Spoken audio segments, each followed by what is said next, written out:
Hey guys, what's up? It's Joshua David King, but today you can call me Noodlehead because my hair looks like ramen. Anyway guys, I usually don't get too political or talk about current topics, but this weekend I saw some things that inspired me to make a little new series on my channel called Let's Talk. So today, let's talk about some things that have been on my mind. Let's talk Pokemon Sword and Shield, Nessa, colorism, whitewashing, and the importance of representation in video games.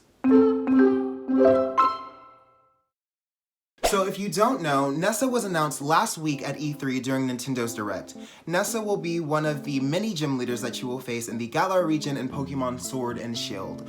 As she was revealed, Nessa is a dark-skinned character and quite the beaut, honestly. A melanin queen, many would say. I would say. Plenty of fan art, many people loved her, but with the good, you always have to take the bad.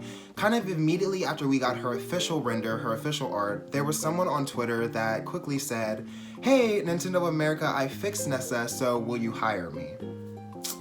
Yikes, right? To me, this seemed like an obvious troll, but then there was also fan art of blatant whitewashing with Nessa with white skin, and it's just quite appalling, to say the least. So the incident I found myself in this weekend was of a Japanese artist drawing fan art of Nessa. The Japanese artist had lightened Nessa's skin very light, and quickly many people got very upset over this, saying that dark skin representation matters and that you shouldn't lighten dark skinned characters. While I do agree with their sentiment, I never agree with taking an artist's work and modulating it or changing it. The problem that many people had was that the artist lightened Nessa to the point where she was much lighter than she appears in the official art. Many people quickly said that it was whitewashing, and while it's not whitewashing because she still has melanin, I think the real issue of it is that many people saw this as colorism. So if you don't already know, colorism is discrimination from a minority group against other minorities of a darker skin tone. It's an old colonial belief basically that has been ingrained in us and that we've held on to for a long time, to basically believe that the lighter the person of color, the more pretty they are, while the darker, the less pretty they are. And if you don't believe me on this front, I've linked several articles in the description box talking about colorism, and we have things as simple as the doll test, where African American girls would be asked to come into a room and pick a ugly doll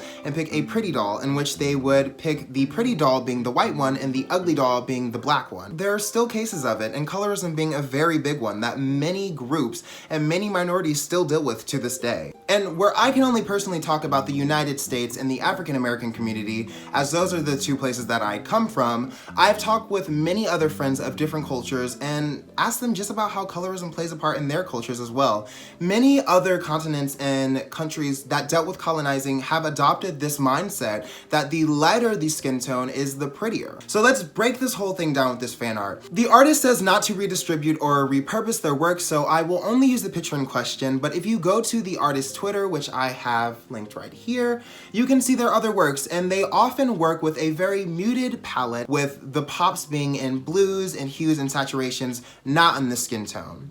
Where I think the problem came from is that you can still see that Nessa is colored, but her complexion is so much fairer than her actual skin tone in the official art.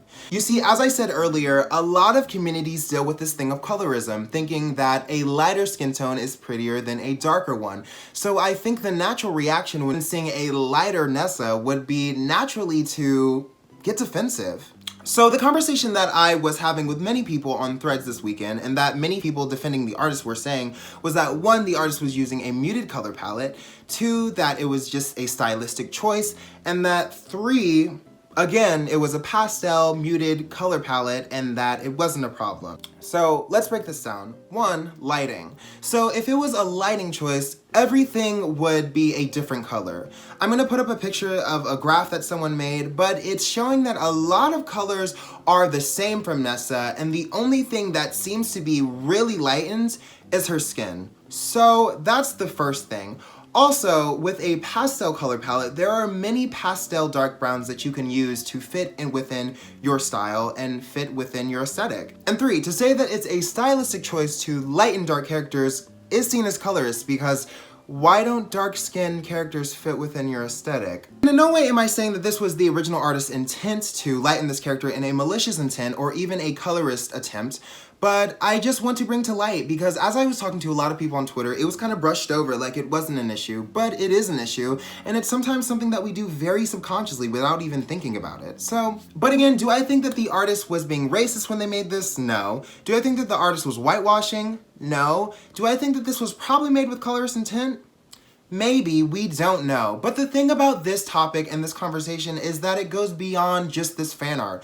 I think sometimes we need to ask ourselves, why do we want to see this character lighter? Do we genuinely think that they would be pretty if they were lighter? And why do we think like that? And educate ourselves. As people who look just like them have always played video games, and it's important for those players and those gamers to see characters that remind them of themselves. Even the other day when Animal Crossing was announced, I saw a person saying that by adding new skin tones that they were playing on political topics.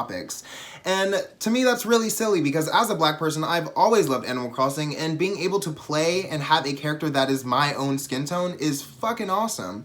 So I don't think that everything is always politics or always a political move or a political play by people such as Nintendo, and we should just appreciate representation for the sake of representation, because those people being represented have always played video games. So I hope you guys have enjoyed this video, and I'll see you guys next time when we talk.